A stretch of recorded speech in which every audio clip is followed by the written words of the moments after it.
Thank you for listening to Lone Star Community Radio. This program was broadcasted and recorded live from the LSCR studios in downtown Conroe, Texas. Lone Star Community Radio is supported by listeners like you. Donate and sponsor today. For more information on getting involved with Lone Star Community Radio, contact us at lscrstudios@gmail.com or visit us online at www.irlonestar.com. Hello, everybody. Welcome back to the Misunderstood Show. Today is Veterans Day. We don't air until Wednesday, but yes, today is Veterans Day, and we have a very special veteran guest today. He's also a mortgage lender, and he's also a licensed realtor, but he does mostly practicing lending, and I'm very excited to have him. He's very tall, and as most of y'all know, including my husband, I love tall people because I don't feel like a giant among people when I'm around tall people. It just makes me feel, and all my brothers are tall, and my family's tall, and so it just makes me feel like home, I guess, when I get to like look up to people. But yeah, welcome, Jon. Thank you so much for having me on. I'm very pleased to be here today. I feel honored. Thank you. Yes, thank you for your service. I know that you've had some rough, you've told me a little bit about your history in the military, and, I've prayed for you a lot, and I know you're on your path of daily making yourself stronger and better and improving and doing ice baths, which is totally nuts to me. You and all the other people that talk about it. My husband's like, yeah, we should do an ice bath. We went to Colorado. You should do it. Yeah. He's like, let's get in the water, because the water is like freezing. I mean, it's ice melt where we were at. And oh my gosh, we got in and I was like, it hurt so bad. It just hurts. The first 30 seconds are pretty brutal. There's a lot of self-talk. The first motivating. Minute. Somewhere in there. You get used to it over time. And then, once you hit the 3.5, 4 minute mark and you're done, depending on how much time you do it, how many, days a week, at that point, how long do you stay in? Yourself. So I don't know the difference between, men and women, but for men, the biggest benefit comes when you do at least 11 minutes a week. And so I would do it 3 days a week for about 3.5 to 4 minutes each time. Wow. I'd set an alarm. I'd hop in there. And you can't step in one leg at a time. It's the kind of thing you got to jump in. Do you own an ice maker? So I bought like 40 ice trays, and I make my own ice, because buying ice from the gas station is expensive. Depending on the time of the year and how hot or how cold it is outside, it's going to cost at least $15 so you fill an ice 40 each time. ice trays at 3 days a week, and then dump them into this ice freezer chest that I've got. If I'm doing the ice bath, so August I did it every single day for 30 days. So I was making a ton of ice all the time. I was going to the gas station to buy ice to kind of supplement. The ice that I could make. And normally, if I'm just doing it 3 days a week, I'll make my own ice. I'll put it in the freezer chest, and then when it comes morning to do it, I like to do it like 5:30 in the morning. Pull it out with big 5-gallon buckets from Home Depot. It's very military of you. Yeah, but here's the thing: if you can sit there for 3.5 to 4 minutes like that, nothing that is thrown at you the rest of the day is going to impact you or affect you at all in any kind of way. Yeah, because you sat through that, you made it, you did it, you came out on the other side. Doesn't it hurt when you thaw out? No, not at all. No, not at all. So, and the biggest benefit, again, for men, I'm not sure exactly for women, but the biggest benefit for men is if you shock yourself with a cold before you work out and heat your body. If you heat your body first, you work out, you exercise, you lift weights, whatever, and then you shock yourself with a cold, you slow down the muscle growth, the anabolism. Right. Now, if you do it the opposite way, that's when it's really, really good for men, for the free testosterone, for everything. Is it like that for women, or you just don't know? I don't know. Okay. I haven't looked into it or done any research, and I'm just reiterating what I've heard from other people and what I've read online. So yeah, we've talked about buying like the ice bath thing. Yeah. I'm like, can't we just fill the bathtub? You can. Yeah. I mean, it's kind of the same thing, right? Yeah. It just doesn't go up high. Yeah. So you really need to submerge. I guess you have to like just sink in. We have a garden tub, $19.99 garden tub. Yeah. It's big. It's pretty tall actually. It's like an extra tall. Yeah. So for me, it's nice because I'm a big person. Compared, I guess I'm an average for a man, like 5'10". I think is average for men. Okay. I'm like 5'9.5". So I'm like the average man height. It's great growing up. Yeah. You know, no heels. I'm just kidding. I don't care. I'm like, you're shorter than me. I don't wear heels either, so we have that in common. Right. Yeah. Yeah. You don't need to wear heels. I don't need to wear I don't heels. think they make them in size 14. Maybe they do. You get them custom. I have no idea. Drag queens. Yeah, true. They wear So shoes. they're out there. They exist for They sure. do. Then. Yeah. They may not be the most conservative looking shoes, I guess is the right politically correct term. I mean, I wear Crocs sometimes. So, I mean, I don't know if those are. Everybody wears Crocs. My whole family has Crocs. My kids taught me into getting Crocs. And I don't wear them because they have holes at the end, Yeah. you know? And I have real long toes, and my toes go through the holes. So So I have to wear socks with them. But and even through my socks, the toe will go through the hole. there's never anyone who's in the middle of Crocs. They either absolutely love them or absolutely Yeah. despise them. I've never met someone who's like, you know, they're either one side or the other. I don't really like them. Yeah. They're, for me, I guess because I do have bigger feet because I'm tall, but my feet are not wide. I don't have man feet. I Yeah. have feminine feet, you know, long and skinny, long toes. Yeah. But they make the Crocs so wide and bulky that Yeah. I feel like I have to wear like thick, like winter socks. They're like I blocks can of wear them in the cement. winter. Yeah. And so they're fine in the wintertime. I can wear fluffy socks with them or whatever, but they're just not for me. But my kids, my husband wears them. They put the little charms on them. Yeah. He's got like a little bicycle on there or something. I saw a grown man today with little charms on his Crocs and had me cracking up. So. Yeah, they put charms on mine. They picked them all out. They picked out lavender color for me. Okay. So, you know, they're not really like something I would wear in public. I mean, I could. I would because I don't care. But I know my husband does not. He has literally no two shits to give or two poops Yeah. to give. Sorry, Dick. That was funny earlier. You're like, don't be a dick. And you're like, sorry, Dick. I'm like, don't be a Karen. You know, I Yeah. feel your pain. I'm sure he gets a lot of puns. He's been getting them his whole life, though. I've only been getting them since 2008, 2009. Somewhere in there is when it started. Yeah. About 16 years. Thanks, YouTube. Yeah. Yeah. Well, it was Dane Cook started the whole Karen okay. thing. Okay. He went. I didn't know the lineage of the Karen. Oh, I joke. had to find out. I was like, Okay. who started this? You dove deep. Oh, yeah, I'm a Karen. Yeah. So I was like, oh, I'm going to get him, you know? Yeah. And then I saw the thing. I said, where did the Karen thing come from? And it was Dane Cook. He did a stand-up comedy back in Okay. 2008. And the only reason I know is that was the year my son was born. And it's supposed to be the best year of my life. And then this guy ruins my name. And he says, you know, there's like Mike's, you know, everybody knows a Mike. And he's always the party guy. And everybody knows a John. You know, he's always the smart guy, the cool guy, the gun guy, right? That's how I think of like a John is like a guy that's like out hunting and he's like super smart. I know a bunch of Johns. I mean, everybody knows a bunch of Johns. They're always like these gun guys that are like, you trust them to like protect your property, you know? I don't know. Like, just ask John. He'll get it, you Okay. know? And it's like, give it to Mikey. He'll eat it. He's like the Yeah. crazy party guy. He eats everything. And then there's always the Karen, and she's always a douchebag. And that's what he says. And I'm like, rude? That is so rude. And I know so many Karens here in Montgomery County, which is very strange. There's a little town called Karen here. And a lot Really? of people don't know about it, right? Oh no. So right between Magnolia and Montgomery, there's a little town called Karen. Interesting. And there's like a railroad track and some farms. But there's a ton of Karens here. Like, I meet Karens all the time. And everybody knows a Karen. And people are naming their kids Karen. I'm like, are you crazy?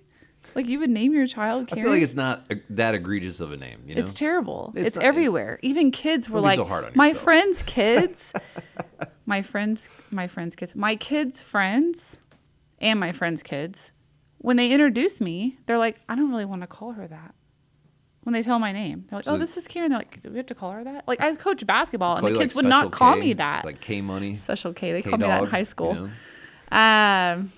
Well, they call me like Miss K or Okay. Mama K or Karina is a real common. That's my name because my middle initial is A. Okay. And like on receipts and stuff, it'll smush the A with my name because it's Yeah. just the middle initial. And when you put it together, it's Karina. Oh, excellent. And so my stepdaughter, she loves to call me Karina. She's like, Karina. Yeah, that's probably gonna stick with me now. I'm gonna call you that at our meetings. So yeah. I'll answer to it because I do get called that a lot, which I prefer. I almost change my name. So I was Yeah. like, this whole Karen thing is, I don't even like to tell people my name when I go to a restaurant because they say that they'll spit in your food. Do you use what middle name? I mean, My middle name is Amanda. So there you go. I was called Casey for a long time, or KFC, which that's a whole story. Okay. A guy named John, Okay. a cool guy named John, and a not so cool guy named John. I have to send this to him if I tell this story All because right. he's gonna crack up. Cool guy, gun guy, like lives out in Bergheim, and but I met him when he lived in Cyprus. He had a yellow lab, Oh, nice. hunting dog, Yeah. great dog. Yeah. And his roommate, John, who I was dating at the time, didn't like the dog and kicked it. How do you not like dogs? That's- First of all. Second of all, never ever kick a dog. Exactly. I already don't like this guy. I Horrible owned a person. dog, Yeah. and it was half yellow lab and half golden retriever. His name was Charlie. He was the best dog in the whole world. He was like my soulmate. Literally, I still have like a collage of him on the wall. Like everybody knew him. People Yeah. would be like, "How's Charlie?" They wouldn't even ask about my kids. You know, they're like, "How's Charlie?" When I told TJ Maxx when I went in without my dog, they were like, "Where's Charlie?" And I was like, "Oh, he passed away." The girl started crying. Like, you know, Yeah. he was this awesome dog, and I didn't have to put him on a leash. He would just follow me around. Yeah. He was super cool. Now that was after years of discipline, of course. He tried to kill chickens and he did all kinds of, ran away a couple times and he was gone for a Buddy. week and I found him at the animal shelter and Wow. yeah, like Lucky. the adventures of Charlie. But after Yeah. he got lost that one time, he never ran off again. Yeah, he's like this. He was gone not for a doing it. week and he was Yeah. in a shelter This is and he horrible. was like, Not trying this again. why shelter 0 dogs out are of the 10. best. Would not recommend. Yeah. So anyway, so long story short, long story long. John Wagner, we're just gonna call him John Wagner. Another John Wagner. There's a bunch of John Wagners. I don't know if you know that. There's No, an I didn't, electrician in the Okay. Woodlands, John Wagner. So he had the dog, and the other John, I don't even remember his last name, blanked out on me, but he kicked the dog, and then like my dog didn't like him, and so I broke up with him. Dogs are very good judges of character. Very much So so. he already knew something about Well, that the guy. day he kicked the dog, I was like, "That's Yeah, it," and I yeah. broke up with him. And he was like, "You're gonna break up with me over a dog?" And I was like, "Yeah, Yeah, I am." absolutely. Bye. Well, me and John Wagner went out for dinner Of or course. lunch or whatever. We were going somewhere, I think, to eat or grab a beer or something. And we're driving down the road, and I'm like, "I cannot believe." And I told him he kicked his dog. I'm like, "You need to find another roommate because." Yeah. He kicked your dog. Yeah. And he was like, "What the heck?" And so he's like, "Thank you for telling me, yada, yada." But then we were like, who does he think he is? Like he's like calling me, like acting like he couldn't believe I broke up with him. Like he was just thought he was God's gift to women. And Yeah. he was ready to like get married and have kids. And I was like, dude, I'm 26. Like I'm not trying to get on that train. And so we told him, peace. Yeah. And, but no, so John Wagner was like, who does he think you are? And I was like, yeah, exactly. Who does he think I am? I'm Karen freaking Cooper. My main name's Cooper. There you go. KFC. KFC. And he was Very like, nice. KFC. And then it just stuck. And then MySpace. He posted on my MySpace, KFC. Yeah, And yeah. then a friend of mine, another friend of mine, he actually died of leukemia, but he made me sorry. this. Remember on MySpace, you could make like signs, like flashing signs. They were like graphics. Yeah. I Like don't know. on your wall. what You're would be- probably yeah, still in your high wall. school at this point. No. I went to a MySpace party at a club in Hawaii where I got stationed, and they had one downtown. That's I think it was awesome. either Waikiki or Honolulu, and they had. Was it awesome though? It was like, oh, go and you'll get top 8 friends, and people would switch them out to punish their friends. You're on bad behavior this week. You're number 6. You're not number 2 anymore. Oh, really? Yeah, you don't remember that? They had like the top 6 or top 8 friends list for MySpace, and Tom was everybody's friend when you first got on there. And then Oh, you yeah, I had to add the remember that. people and move them around. I mean, everybody knew who my top friends were, so it wasn't like a Yeah. big deal. They were always my top friends. Yeah. So, and they still are. Yeah. I've like kept the same friends, like the same best friends since 6th grade, and Well, that's awesome. pretty of much course. the Yeah. same people.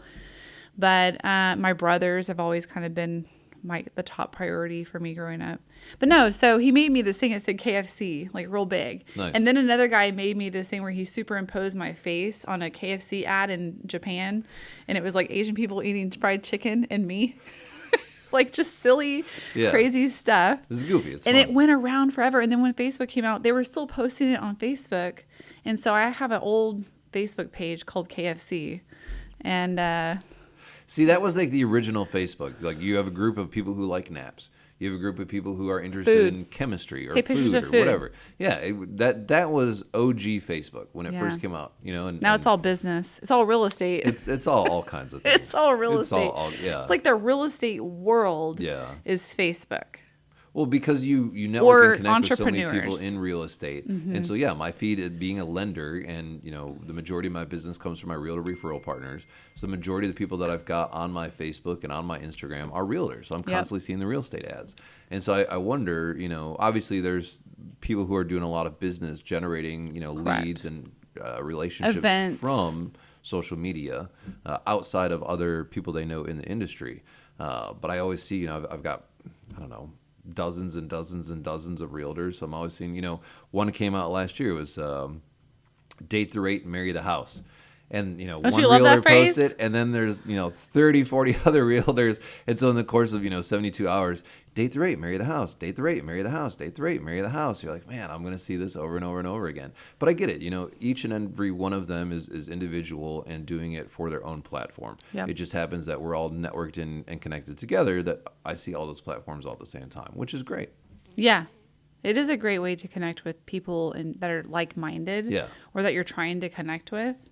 The thing I don't like about Facebook is that your algorithm will always keep taking you back to like only 30 people at a time. And you only see 30 people instead of seeing everyone. Yeah. Right? You'll see the same 30 people over and over. And then you have to force it to add new people, go to their page, purposely like and comment on their stuff. And I don't like that it will, and then you only have those 30 people and it kicks off other people. And I'm like, but I want to see my friends and family and I want to see work people, so it makes it, for me, it's frustrating. And then people will be like, oh, I didn't see that. Oh, I didn't see your post or I didn't see your event. So I do feel like that's a little bit frustrating, and it's so inundated with ads now. Yeah. And then all the notifications now from different stuff. I'm like having to unnotify on so many different stuff because my notifications are just overwhelming. It's like email, same. Like you just get so many emails and you're like, But also to your point with the fact that you're only seeing a certain cluster of people on Facebook. That's why I think it's still important in this industry, even with all this technology and all the social media and all these tools, is to still do the face-to-face networking and go to events, show up at offices, go to open houses. Be involved in your community. Yeah, pick up the phone, call people, go to community events. All of those things, it's still important. You have to actually work. You can't just put out a post and send it off into the internet abyss. and then hope somebody just hits you up and calls you back. You have to actually put in the effort and the work to build, establish, maintain those relationships. I think the Facebook thing for me is just it kind of like legitimizes that you're in real estate and you're doing events and you're posting about them because it's kind of a requirement in our position, right? But I am starting to kind of drift away from it a little bit, where I'm not spending as much time on it, because I do feel like you said, I'd rather spend my time in the community doing stuff. I'd rather be, volunteering somewhere or doing some kind of community service and building relationships that way. Yeah. I enjoy doing that a lot more than being on Facebook. And I feel like at the end of the day, I feel a lot more accomplished than if I spend an hour looking through Facebook. I feel like I've wasted an hour of time kind of.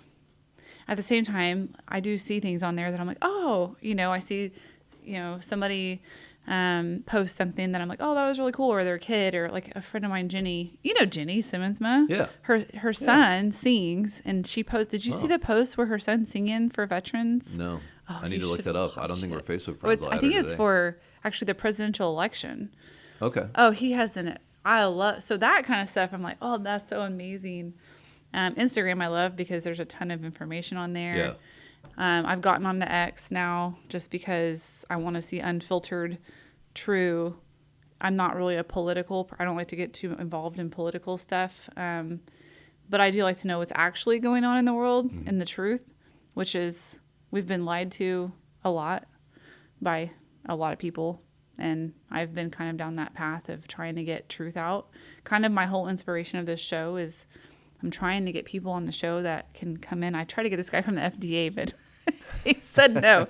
But I do have some people lined up now. I've been out networking with that too. So I'm kind of networking for real estate. I'm always kind of networking for that. I'm always trying to get good information. Well, you know everybody. That's why you're Karen the Konnector, because you're plugged in and connected to literally everyone. But I meet new people all the time, so I Yeah. don't know everybody. Well, I'm constantly we're, meeting. We're working I know. on it. People say there's this weird thing going around in Montgomery County. I've only been here less than 3 years. Wow. I know. People say that. They're like, really? Yeah, you're established. It's you did a odd. great job. Yeah. I appreciate that. It makes me feel a little bit torn. Like I feel good that like, wow, I'm doing a good job. At the same time, it makes me feel like, wow, like I spend a lot of time talking to people and I feel like I should be further in life. I'm one of those people like I have very high expectations for myself. Yeah. And so I want to be the best. I want to be the best. I want to be the best. I want to, I want to conquer. I want to be the best at what I do in anything that I do. Which is great. And that motivation, that drive keeps you doing extremely well. They say that I'm 7 degrees of Karen. Like, oh, you're 6 degrees of Karen, like 6 degrees of Kevin Bacon. Yeah. That's what they've been saying here. I did see something a few years ago that now because of technology around the world, you're only maybe 3 degrees separated from people, whereas before it used to be 6 or 7 because or of 8. technology. Yeah, because of technology. Well, that makes email sense. And internet, social so then media. now I don't feel so special. You should always feel special. 100% of the time, you should feel special. Yeah, my kids would agree, but in a different way. And I think, to your point of I thought I'd be farther. I thought I'd do more. I thought, this or that or that. Again, you've got to harness that drive and that motivation and continue pushing forward. But at the same time, the fact that you've made all these relationships, that's what matters. Yeah. Is the relationships that you make. Because you never know what's going to come up in life. You say, oh, I know this person. Oh, let me help you out. I know this person. Or someone might hit you up and say, hey, thank you. You don't know, someone might reach out to you, you inspired me to do this. Or, because of you, I was able to achieve this or accomplish this in business or with my family. And that's what really, truly matters, those relationships. That's what makes me, that's what motivates me to keep going. Yeah. Is people like Byron. Yeah. Byron is one of my first friends here. I just kind of latched onto him and drug him around everywhere with me. And Byron's a yes man. So Byron, hey, do you want to do this? He's like, sure. You want to do this? Sure. And I just send him a calendar invite. He's like, guy. Okay. He's just so easygoing and so dependable. And, he's just easy to work with. So I've kind of latched onto him. My kids are like, why are you always hanging out with this old man? Poor Byron. But, he's an older guy. He's a grandpa. And so my kids look at him like, he's a grandpa. Why are you hanging out with some grandpa? But he's really not that much older than me. So he's only like, I think 10 or something. Maybe he's 15 years older than me, but he's not that much older than me. I was probably early mid-20s, and I think my dad must have been turning 60, 65, 60 probably. Sounds about right. For his 60th birthday, I took him to see Eric Clapton and The Who, which he absolutely loved. But I asked him at one point, I said, not trying to be a jerk about it, what does it feel like to be that age? I don't even think I hit 25. I was just curious. I was inquisitive. And so he said, mentally, I still think I'm probably like 27. My body just doesn't keep up. I feel the same way. And now that I'm about to be 40 here in a few months, I'm like, man, I get it. I'm not 60, 65, When's so I your don't birthday? get that part of it, February. Everybody, February. Keep an eye out. Okay. It's your 40th, right? Yeah, 40th. Are you going to have a big shebang? Possibly. We'll see. We'll see I how wanna it help. goes. We'll see how it Can goes. I help? Yeah, if it's here locally, absolutely. Okay. Yeah. Okay, so tell me what did your dad say? So he basically just said, I mentally I feel like I'm still maybe 27, but just my body won't keep up anymore. It's not the same as it used to be. I get tired more, I get achy more, my knee hurts, blah blah blah. And so Have you seen Family Switch? I don't think so. You should watch that. You have maybe some sort of future stepkids.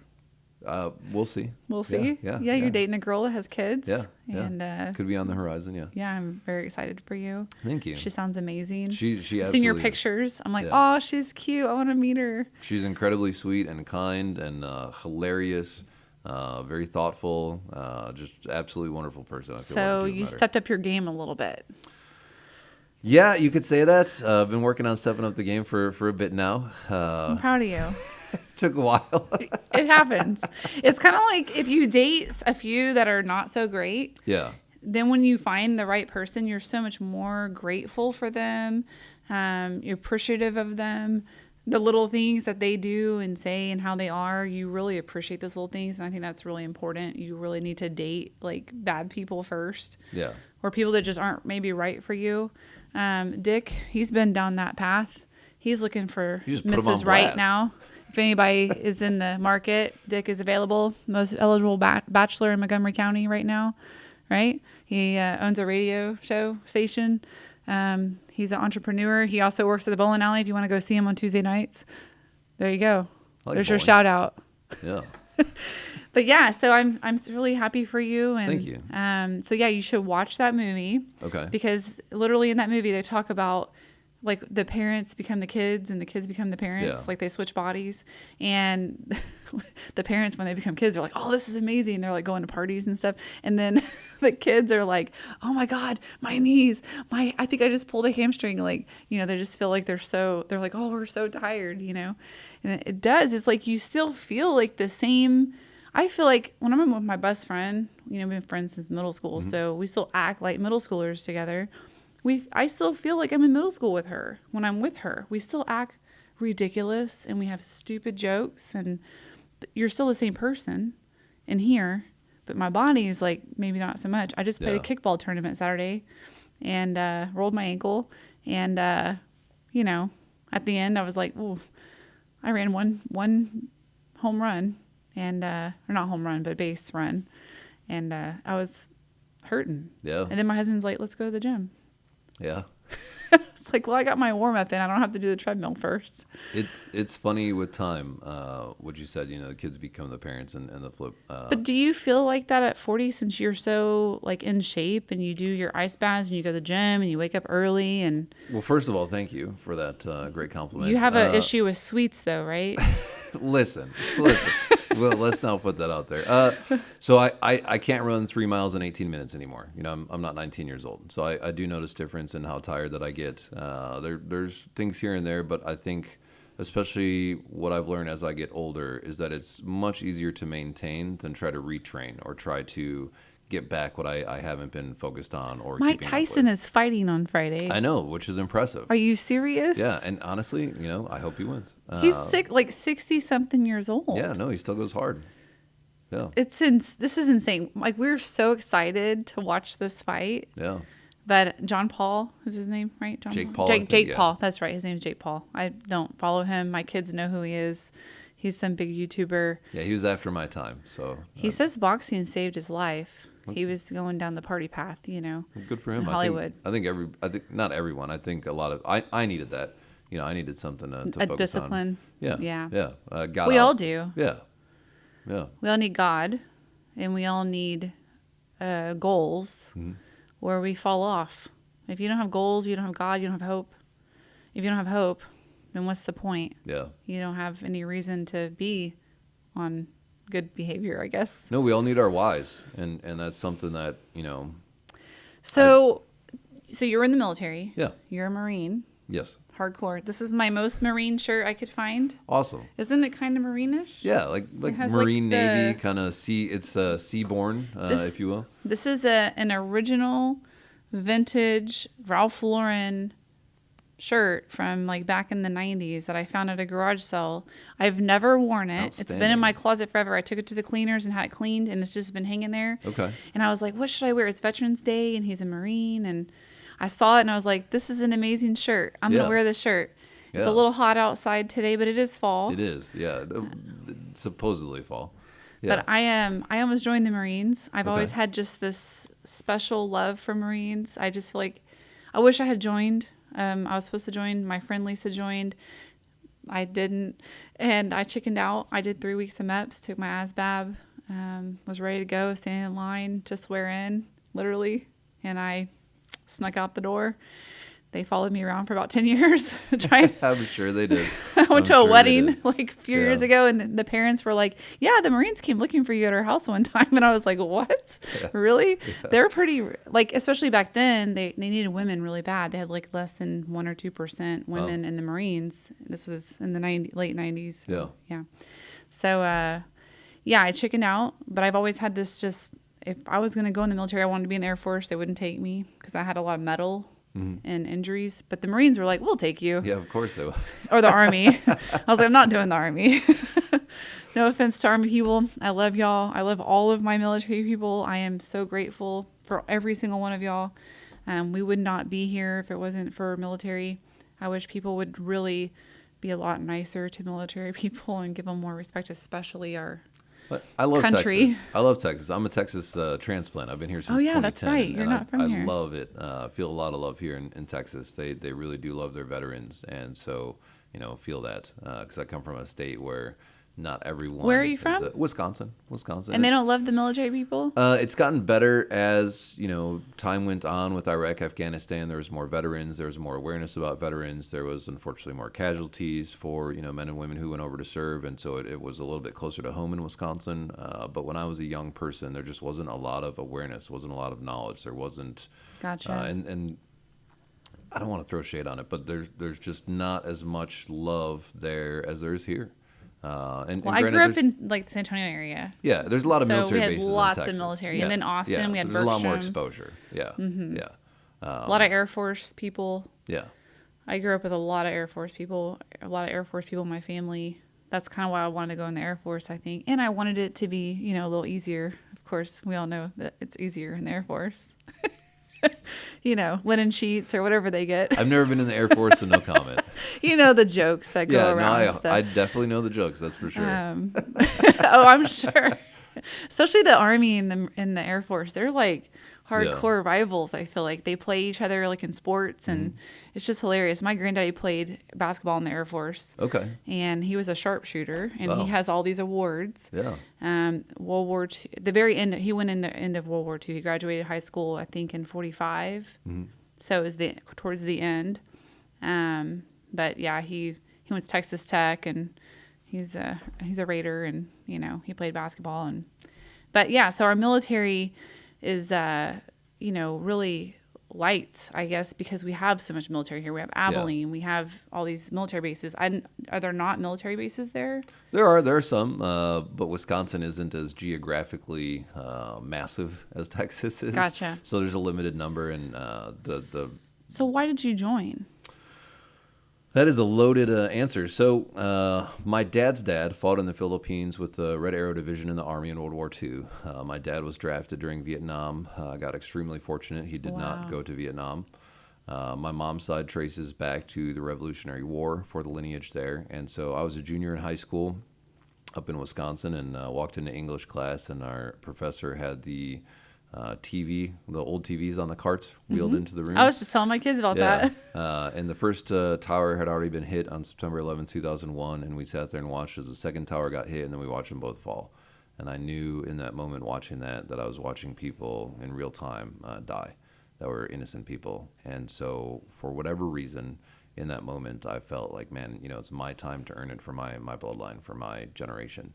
And so I went into the late entry program in the Marine Corps. I left for boot camp 3 weeks after I graduated high school, and then was gone. Wow. Yeah. That's crazy. So September 11th, that was big for me too, because I almost joined, chickened out in 99.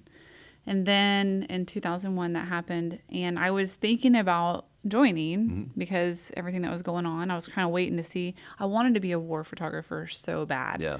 Like people were like, it's going to mess you up. I just didn't care. I wanted to be a war photographer. I still want to be a war photographer, I love documenting just the human experience, I guess, is more of what it is. Maybe I'm kind of, what is the word?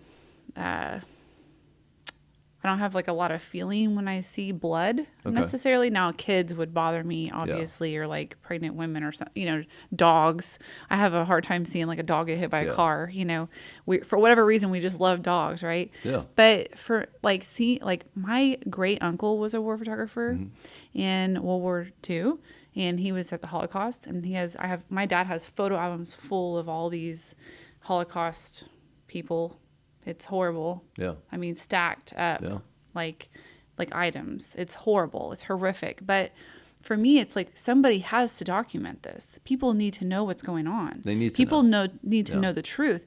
I'm a truth seeker, and I feel like photography is the best way to get the truth seen. And now videography, because we Right. got the technology. I just watched over the weekend, there's a new documentary out called War Pigs, Block to Block in Fallujah. I want to see that so bad. Black Rifle Coffee Company produced it and put Which it we out buy. there. And, yeah, and Favorite so coffee. War Pigs was a 1st LAR, Light Armor Reconnaissance Battalion, and they were attached to our battalion, 1st Battalion, 3rd Marines, in the city of Fallujah.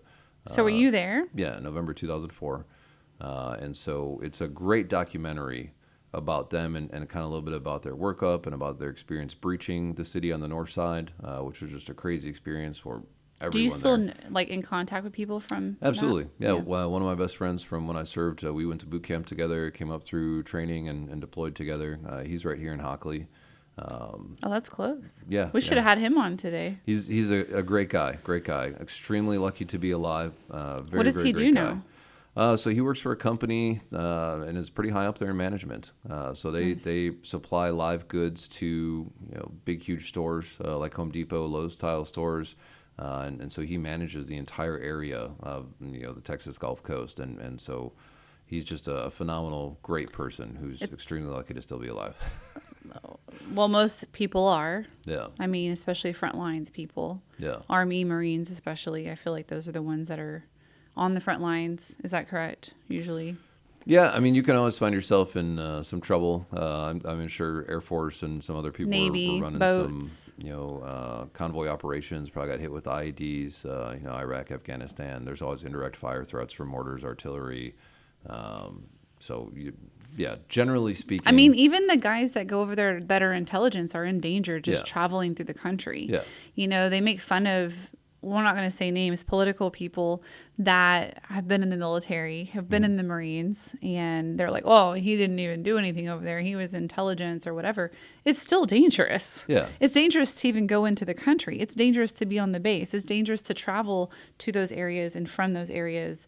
And a lot of times they're out in the field documenting what's going on or whatever. A war photographer, for instance, they're out. They're not with a gun shooting people. Well, I think sometimes they have a gun, right? My uncle had a gun. He has pictures with guns. He's taking pictures with Nazi flags going, haha, with guns and his camera, which I think is really awesome. But I mean, they're all lucky. He's lucky he survived that. Yeah. And he's in the middle of, there's pictures of trucks being blown up. This is just, something you would never understand, or no person, a civilian here would never understand the concept if we didn't have people over there documenting this, what's going on. And we need to know what's going on so that we can learn from it, so that we can help, so we can, I feel like learning from it is majority of the reason we need to know. We need to learn from our mistakes. We need to learn from not pulling out of Afghanistan and leaving everything behind. We won't get too political with that. That was the whole, But obviously that was not a good move. No. And why would we do that? Who made those decisions? These are things that need to be documented and not just forgotten about, and we need to be grateful for the people that served and did their time. Our kids can still go outside and play, because in other countries they're not being able to even go to school or do anything. They can't even live at home safely. And so, we're really grateful for all of that. I wish I could have been there to document all of that with you. How cool would that have been, And then I could get like a VA loan now, and there are some lifelong benefits, right? There's definitely some lifelong benefits. I see these people getting VA loans, and they're getting super low interest rates, and they're getting no money down. And I'm like, oh, I should have joined the military. I could have all these benefits. I could have had my college paid for. There are a lot of benefits to being in the military. Now, obviously, I think that the trade-off obviously is it worth it? Sometimes you'll hear military people say, well, it's not really worth it. The trauma that they come back with. There's always going to be people who are disillusioned by an experience doing anything. I mean, you could find somebody who works at McDonald's and they thought it was the best first job they ever had, and somebody who worked at McDonald's and it was the worst first job they ever Correct. had. And there's so many different jobs Perspective. in the military that you can do from branch to branch to branch to branch. And yeah, I mean, sometimes you've got people who are on the front line in infantry, and you've got people who are cooking the meals for the infantry and My everybody cousin else. cooked And meals. yeah, so She got in trouble and had to go to the military. I think no matter what your experience is, having the outlook just in general in life Yeah. that it could always be worse, or, Yep. you know, this is what I needed to experience or go through to learn something about myself or about the world or about what you said, you know, the Right. human experience. I think as long as you view it in a light that's positive, I mean, Being grateful for what you have. yeah, 100%. Right. And I think that's a good thing that the military teaches in that experience. Whether or not you deployed, whether or not you've been in combat, is just, man, like for me, no matter how great of a day or how horrible of a day, it could always be worse. It could always be worse, you know? And so taking that kind of mindset and mentality towards working towards something. And that's part of the reason that I love doing what I do now and being a mortgage lender and working with veterans and helping them get homes and close on their home loans. Is just being able to see veterans deserve a home just as much as anyone else in this country. Correct. And so being able to help a veteran and their family or themselves or whoever get into a home and close on their loan is just a great feeling. Right. Yeah, I go to work so I can get paid. I can put food on the table. I can save. I can invest. I can, you know, drive my truck. I could do those kinds of things. Go out of town.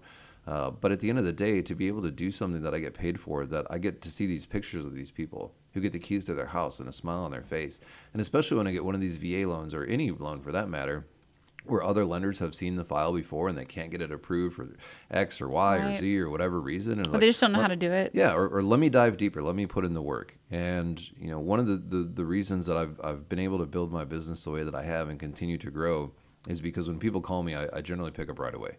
And if I don't pick up right away, I'll send you a text. I'm on the other line. I'll call you back immediately. And that's 7 days a week. And That I'm is fortunate, true. Yeah, and I'm fortunate to be with someone right now in a relationship where she's extremely patient with that. If I'm on the phone with her and I get a phone call from someone, I say, hey, I got to call you back. She's cool with it. She doesn't give me a hard What time does she about it. do? She does data analytics for a legal law firm. So Yeah, so they Yeah. have to be on call all the time. Well, Yeah. attorneys do, so Yeah. you get used to being in that. I think a lot of times people have a hard time dealing with our type of or a type of industry where you have to kind of be on call all the time. They have a hard time because they just don't. They've never experienced it. They don't understand it. But I think if you have somebody who has worked in that or works in that or you know has been around that, they have a little bit more understanding of you having to be kind of on call and answering your phone and getting on your computer. If you don't, it can be, you know, a little bit of a issue. And it's always interesting to me because I was a real estate agent before I became a lender. So I've got that background, which helps me navigate things Correct. and communicate with agents in a really positive way and be very thorough and understanding of what they're telling me. I think understanding is big. Yeah, yeah. So it's great to be able to understand, you know, what's going on in the transaction. And being able to read the contract. Yeah, 100%. Yeah, that is important. Yeah. Yeah, I was a licensed realtor. I'm still licensed. I'm inactive. But I think that's a huge value to this industry if you are in lending, title, or whatever you might be in. Just for one reason only is realtors will reschedule on you multiple times because they have a showing comes up or this comes up and they have to, you know, they have to do what's what, and you kind of get put on the back burner. And I think a lot of people get irritated by the constant, hey, I have to reschedule. Hey, I have to reschedule. I have to go show a house. I have to go, you know, I have to, this came up. When you've been in those shoes, it's a lot easier to understand where they're coming from when they're, just, you know, you understand that their schedule is constantly evolving and changing. They never know what their day is going to look like. Yeah. They wake up in the morning and, I mean, even our job is a lot like that. Your job's, you get a call and they're like, hey, I need a pre-approval. You're going to try to get that pre-approval done as quick as possible. So you're going to get on Yeah. your computer and Even a Saturday, Sunday, Right. I've stayed up working until midnight on Fridays and Saturdays before. I don't care. I'm not going out to the bar. I'm not drinking. I'm not partying. I'm not doing crazy stuff. I want to work and I want to help. And so you can get up it's at 5 in the morning and do ice baths. 100%. And so, and give my dog treats and all that kind of stuff. Oh, yeah. Take How my is your girlfriend out for dog? dinners. He's doing okay. You know, he's making it. I'm hoping he makes it till Christmas. So we'll keep our fingers crossed. He has and cancer, take those prayers. correct? Yeah, yeah. Okay. He's got a mast cell tumor all over his body and in his blood. And so And he's a lab, right? an Aussie lab mix, yeah. Okay. Yeah, named Oso. I've had him Oso. since about 9 weeks. Just love him, love him, love him. We've done road trips and flown together and all kinds of stuff. So I've had him since I was 27. That's going to be a rough, sad day. Yeah. But something in real estate that was always surprising to me as an agent before I became a lender was working these transactions, or even now when I get a file over from someone and another lender looked at it, is these lenders who they don't pick up the phone or respond to emails until 9 in the morning. And then 5 o'clock, 5:01 hits, and you can't get a hold of them. And they don't work weekends sometimes. And I'm thinking, how do you do business? How do you transact business? And who's using you that doesn't know that someone else out there exists? Whether it's me or someone else, you'll find somebody who will give you almost 24/7, service. I got to sleep a little bit, but generally you call me 10 o'clock, 11 o'clock at night, I'm there. I've responded to emails at 5 in the morning, 4:30 in the morning. So the point is to work hard for people. I closed a VA loan earlier this year in 13 days. And so as long as you're on the ball, you know what you're doing, you're aggressive, you're passionate. That's pretty incredible for a VA loan. Yeah. We got the file together really tight. How'd you get an appraisal done that fast? So the VA, to their credit, over the past 5 to 7 years, have gotten a lot better about expediting VA loans to make them more competitive for veterans to be able to purchase homes. Nice. And one of that is the VA appraisals, is that the timeline on the turnaround of a VA appraisal has improved exponentially. Yeah. And so really... It used to be like 30, 40 days sometimes. Yeah. And the way that I package my files is when I take the application and I work with the borrower, I try to get all the information, as much information on the front side as possible, and generally try to push it through underwriting and clear those conditions immediately.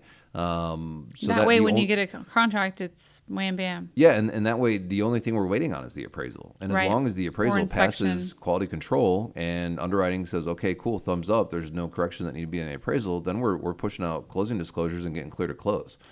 So what are some misunderstandings that you come across a lot in the VA loan industry, or just loans in general? Yeah, so for VA loans, because I've been in the military, I've had that experience where the government, whether it's the military branch itself or the VA, which is Veterans Affairs Administration, they don't exactly tell you in thorough detail everything that you've got available to you. And so a misconception that some people have, and I even had it as a young person coming out of the service, is that your VA loan is a one-time thing that you get to use once in your life. And so I've met veterans out there who have owned 1 or 2 homes before they used their VA loan because they thought, man, I don't want to blow my VA loan on a $200,000 home if one day I might buy a $500,000 home and it's zero down and it's just all these benefits. So I'm going to wait and I'm going to save it. And that's not the case. Right. You can use the VA loan more than one time. Yeah. If I buy a home for $200,000. You just can't have 2 VA loans at one time. You can. In the state of Texas, you can have up to 3 VA loans open at one time. How is that? So now what gets tricky is the calculation for the eligibility on if it's still a zero down loan. So say that you buy a $600,000 home your very first time, it might be $0 down, but then you go to, so you buy your home, the VA says you have to live in it as your primary occupied residence for at least 12 months. That 13 month, you can move out, you can rent it, you do anything you want. And you don't have to hold it 12 months before you sell it. You can sell it if you want to or need to. But say that you want to build your portfolio, which the VA loan is a powerful tool not only to buy a home that's owner occupied, but to build your rental and investment portfolio. So the 13 month you rent that home, you want to buy another home. So if you buy your first home at $600,000, and the loan limits for the VA change every year, so the calculation changes a little bit every year. But your next home that's $600,000, so you want to have 2 $600,000 homes under the VA loan, because you're so close to that max out of entitlement, that second home you're going to have to put money down. Now, if you do it a different way, say your first home that you buy is $250,000. The 13th month you move out, you rent it out. That second home that you buy is $250,000. You're still well under the limit. You're most likely. What's the limit? It's generally right now floating somewhere. It's getting closer to $800,000. Okay. Again, it changes every single year. It's adjusted so based you on can inflation, take out as price many of loans homes. as you want, up to 3 loans. Up to 3 in the state of Texas. So up to $800,000, or roughly. Somewhere in that ballpark, but it's a calculation that we'd have to sit here with a piece of paper and go through and put the value of this home, the loan amount remaining, the value of this home, multiply it by percentage based on the loan amount and entitlement eligibility that's still remaining. It's a little bit of simple math. 100%. So say you got that first home $250, you buy that second home $250, probably $0 down again. You rent that, you go to buy a third home that's $250, and the way that things keep going with the price of housing and inflation and just how money inflates every single year over year, no matter what happens, at an average of about 4%, we'll call it. So that third house, you still might put $0 down. So I actually know a guy, he's a great Marine. He's the one that kind of told me he's got 4 houses. And so by the time he had those 3 under the VA loan and wanted to buy the 4th one, well, one of those first 3, he's got to refinance out of a VA loan, so that 4th one he can buy $0 down again. And at that point, he had one pay down so low, he did a conventional, refinance on it to flip it out of a VA loan. And so, yeah, it's a great way not only to get into a home as owner occupied, but to build a rental portfolio. Mm-hmm. The other thing about a VA loan is you can buy up to a 4-unit multifamily home. So whether it's a duplex, a triplex, a quadplex, or 4plex, whichever way you want to call it. Right. Now, one of those units you have to owner occupy for the first 12 months. And then after that, you can move out and have it truly be a 100% income generating property for you. So that's another great thing as well that you get with the VA loan. Which I did not know that. And so say that you find a duplex that's $250,000, $300,000, which in the Houston area, good luck. But I'm just throwing it out there because not everyone is in the Montgomery County some area. Work. Yeah, in Montgomery County, you might find a duplex that fits that bill, and hopefully you don't need too much work because the VA loan doesn't really give you a lot of flexibility there. It's got to be. Can you do a renovation construction loan? You can do construction loan with the VA. Yeah. Can it be a renovation type loan? There's products out there that can help you do that. Okay. But the VA is very strict, like FHA or more. So if you found a 4plex that needs some work, you could possibly get a VA loan. It depends to on, have it redone. It depends on what needs to be done as a construction type loan. Yeah, right? It depends on what needs to be done. Yeah, and those are a little bit tricky to navigate. So but no they're termites, absolutely we doable. know, right? No termites VA does not like termites at all. VA likes making sure they don't that like roofs wood are touching good. the ground. The biggest thing the VA wants to avoid is putting a veteran in a situation where they are going to be living in conditions that nobody should be living in, especially a veteran. They want to avoid a condition where a veteran could potentially, get foreclosed on and become homeless. They want to avoid all these conditions where this veteran is going to be in a situation where they're not going to be successful as a homeowner or as a person. And so the VA, well, every government entity has its flaws. The VA through and through is a great way for veterans to get health care, potentially, to have disability or service-connected issues that they've had, for getting into homes and home loans, for GI Bill and education, and for other training that they've got available to them through vocational rehabilitation. Be able to buy booze on the base with no taxes. Yeah, that's going to be more active duty, but yeah. So another misconception. Or discounts everywhere you go. Yeah. You get your military discount. And today there's a bunch of places doing free meals. There are. So, there's some perks, right?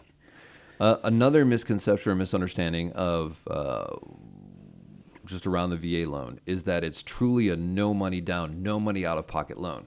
And so, but you still have to pay for appraisal. You still have to pay for inspection. You still got to put earnest money down, which is somewhere generally in the ballpark negotiated about 1% of the purchase price. So we're talking about, $200,000 home, you need $2,000 earnest money. Now, depending on the way that the lender and the real estate agent negotiate and structure the deal, you could probably get that earnest money back at close, depending. But then you've also got closing costs, which are going to run you anywhere from 2, 3, 5% of the purchase price of the house for closing costs as well.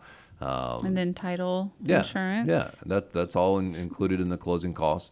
So the great thing, you got to put money in escrow for taxes and insurance. The great thing about the VA loan is it allows a seller concession or a seller credit of up to 4% of the loan amount.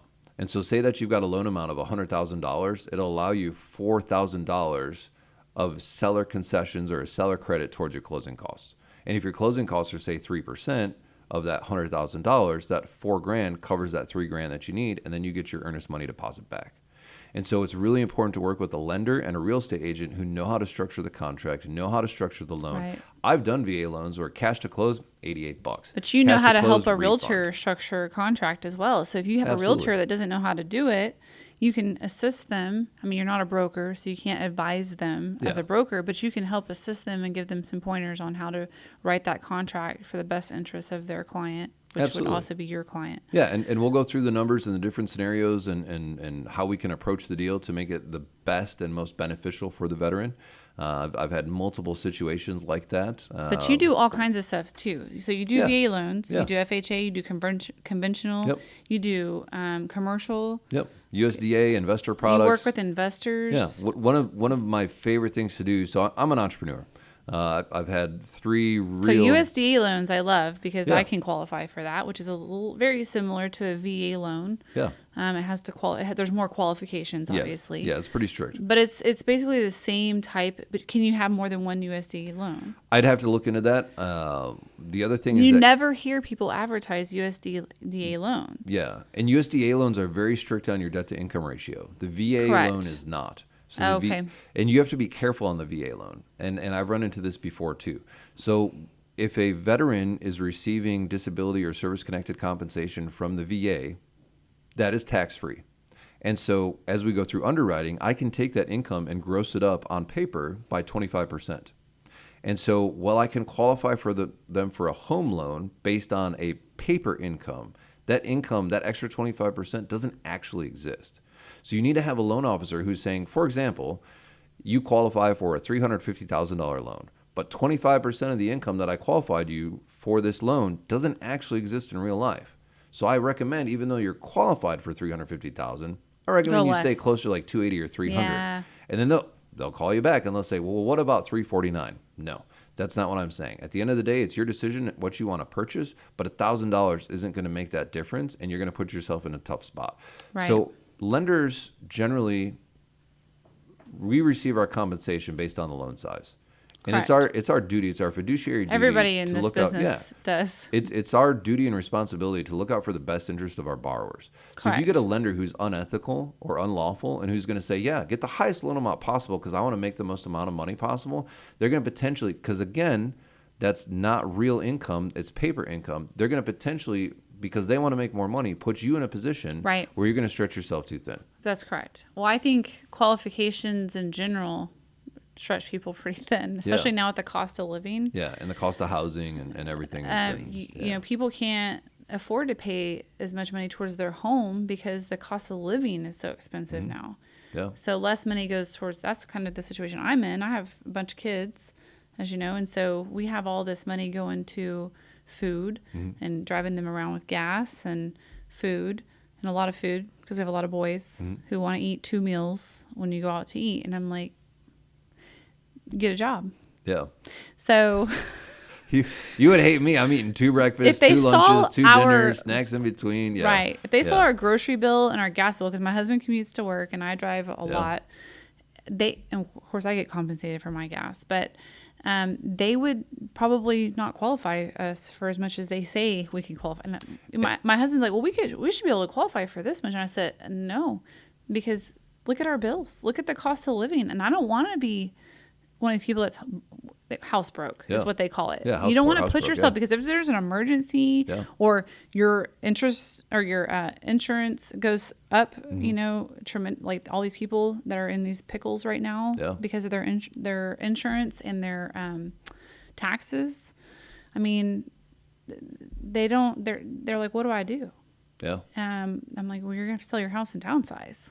And we Or don't get a raise. And we don't look at things like groceries or gas or things like that. We only look at what's your monthly debt obligations for your credit. You know, what's your vehicle? Which is what's your interesting student because loans. y'all ask for a lot of times for bank statements, which show But what we their don't worry about spending that. habits are. We want to So verify. you can see already their spending habits. Correct. But I don't use that to qualify for a loan. I know you I look at the can't bank really, statements right? because I have to verify that the deposits that you receive from your W-2 or 1099 or Right. business or whatever line up with that, and that you've Correct. got no large deposits for, you know, Bank Secrecy Act, for, you know, money laundering, for things like that. Gambling. Yeah, with unclaimed income, you know, et cetera.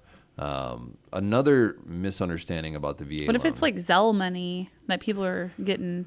It you know, depends. people are like, you know, you have a lot of like moms that are getting money for this or that to put some sort of organization together, and now Venmo's trying to tax them It as depends. income. It depends on what you're claiming as income, and it depends on the size of the deposit. If the deposit is a certain percentage versus what your standard deposits are for your income, we're going to flag it or we won't. And it depends Gotcha. on also what we're trying to qualify for income or cash that's in your account for closing costs, for earnest Right. money. If it has nothing to do with any of that, we don't care. If it has a direct impact on, you know, you need X amount of dollars to close, we have to be able to trace all that back with letters of explanation or other accounts that show where it comes from. So it depends on the situation is the best answer. Another misunderstanding about the VA loan is that you have to have great credit. Right. There's some national lenders out there who won't even look at your file if you don't have at least a 640 credit score. These are like retail. Yeah. And the way that we look at credit is you've got three credit bureaus, and we look at the middle of those three scores. Right. It's an average. Yeah. So if you've got one at 610, and 620, we take the 610. But some lenders out there won't even look at you if you don't have at least a 640. But then some will look at you if you have a 580. Yeah, so I work at a company where we look at you for a 580. We'll help out. And the other thing that exists for veterans and that I've closed loans on before is called DPA, down payment assistance. Yes. And so even if it's a zero down loan, you still have closing costs. You still have things that are associated with that. And so if you cannot or do not negotiate in a seller credit, or maybe the risk file for the underwriting system won't allow it, then we can look at doing down payment assistance. And the other great thing, real quick, the other great thing is that some of these down payment assistance, like TDHCA, for example, that we've got access to at Supreme Lending, we get a better rate on their down payment assistance loans than we do on just a standard market rate. Oh, because that's what I was about to say. That's why you stopped me. Yeah. You probably knew. No, I just... Isn't it? Because I was going to say down payment assistance, typically your interest rate is higher. For some of it, yes. Okay. Yes. It depends on who it is. And I won't say their names, but some of it you're going to pay a point and a half more. Yeah, that's what I've seen. Some places even 2 points. That's 2 very percentage points common. higher. Yeah. So if your normal loan was going to be at 6.5%, you take that down payment assistance, it's now at 8.5%. Wow. Whereas like TDHCA, and I'll keep saying their name because they're awesome to work with and they give great programs. You can get maybe, say, someone else was giving you a 7.5% or an 8.5% with down payment assistance. TDHCA might be in the high fives, low sixes. Wow. Well, we got to wrap it up soon. I did have another question for you. Yeah. How did you end up in real estate after the military? So how long were you in the military, and then how did you end up here? Just very quick. Yeah, I went in 2003, served overseas 2004, 2005, got out in 2006, went home to Wisconsin. I got into entrepreneurship. I bought a franchise driver's education business, ran that for about 3 years, sold it, and moved to Texas. Kind of bounced around. You're an only child? Are you an only child? I don't have brothers or sisters, yeah. That's one way to put it. Then living in Texas for a while, I was going to school and working at a gun store. I was also studying for my Series 65. I thought I wanted to get into financial services and investments. And while I was working at the gun store, I said, man, I love being around firearms again, and this is really cathartic for me and really fun, and you can make good money doing it in the state of Texas, of course. And so I wanted to open my own store. So I opened my own store with some other veterans and ran that for a few years. And unfortunately, Hurricane Harvey hit, and the store was on the south side of Houston. And so our customer base just got decimated. People lost their homes, they lost their cars, they lost their jobs. They were living an hour away at a hotel that FEMA was paying for. My very first two original customers moved out of the area because they just didn't have work at that time. And so our sales just went through the floor. And so unfortunately, we went from being really great on a growth trajectory and being very successful very quick to just doing absolutely no business. And so it was a slow, painful death. We closed end of 2018, beginning of 2019. I started doing some private contracting here in the state of Texas, like personal protection stuff. And then COVID hit March of 2020. And that closed down. Personal protection. I like it. Like working for the mafia? No. But so COVID hit, we closed down, and it was all licensed stuff through the state of Texas. Gotcha. But we closed down March because nobody wanted to be around anyone or go anywhere or do anything because of COVID. And I bought a house in 2021. My very good friend Tiffany Mosier, who I've known forever, sold me my house. And she said, have you ever thought about getting into real estate? I think you'd be really good at it. And I said, no, I have not thought about it. I will think about it. So I became an agent February of 22, became a lender pretty shortly thereafter because I love the numbers. I love the finance. I love, being an entrepreneur, keeping the books and watching the money and working that side of the deal. And so that's what I focus on mostly now. And I enjoy being in real estate. It's a lot of fun. No 2 days are the same. And it's very rewarding. I get to meet a lot of great people that I work with. I get to help a lot of families. And I don't want to call anyone out, necessarily by their situation, because if you worked with me or know me, you might know these scenarios. But closing a loan for someone on a house that isn't very expensive, I don't get paid a lot on, has been exponentially more rewarding than closing a deal that's $500,000, $750,000 that I get paid much better on. Because a lot of times those people who that house is 150, 200 grand. Everyone else has told them no. 5 other banks, 7 other banks. They don't have wanna told waste them their no. They've been time. shopping for months. Yeah. Everyone tells them no. They don't think they can do it, and all it takes is some time and some effort to want to help But them people out. don't want to take the effort and the time to do something they're not going to make very much money doing. And I get that. Time is money. I mean, when your time is finite, and you can allocate it certain ways. But somebody needs to help these people, and you can 100%. do those and still do the other stuff. 100%. Because you do a lot of you work with a lot of investors, so Yep. you're doing that and commercial and all this other stuff. So it's like, why not help the little guy Yeah. and help the big guy and get some more gratification out of help? I love helping the little guy too. Yeah. I'm the same way, but And I after would work for free. I can't wait till I'm one day retired and I can just run around town doing all kinds of, charity and being in Lions Club and doing all the stuff, that retired people get to do. Volunteering at church. I was just talking to a lady yesterday. She's almost an empty nester. Her kids are high school and college, and she's like, you should volunteer. I'm like, girl, I don't have time for that. Yeah. Are you an empty nester? She's like, almost. And I said, yeah, when I'm an empty nester, I will be here all the time. But until then, I got to put food on the table and drive them around to all their little doohickeys, know. Yeah. And I think the key is hard work and sacrifice. But you're going to get into that soon, aren't you? I think the keys are hard work and sacrifice. You're still on my prayer list. Thank you. No, I appreciate it. I need them. I have a prayer list, ongoing prayer list on my phone. Your notes. Yeah. I just keep adding people. I don't ever delete people, so it just gets longer. And I was writing everybody down and turning it in at church, but now I just write down the really important people. Not that some people aren't important, but there's some things that are obviously people are going through some severe things, so I put those on there. But anyway, no, I'm really grateful that you came today, and thank you. You've cleared the air up a lot, I think, for a lot of people, and for me especially. And it's just grateful to have you here on Veterans Day. And thank you. You're a Thank you for veteran, having me. and I know you have a good heart and you're a good person. So it's an honor to have you today. Thank you. That means a lot. I appreciate it. And anybody who wants to reach out to Jon, you can reach him at 832-322-3590, or you can email him at jon.linhart at supremelending.com. You can also find him on Facebook. He's Jon Linhart Real Estate. He's, he doesn't post a lot, but he does post a few things on there. So if you want to see his cute little girlfriend and his new little life, and him wonderful. Doing cold plunging and trying to motivate, it does motivate me. It makes me want to do it. And I inch my way a little bit more each time. So don't stop posting. Yeah, no, give it a shot. And that's Jon without an H, just Jon. Yes. Linhart. Yeah. Jon Linhart. And all his information is posted in the description.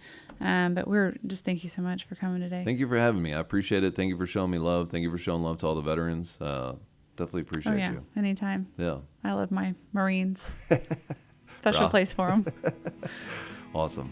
All right. Have a good one. Thanks, guys. Have a good week.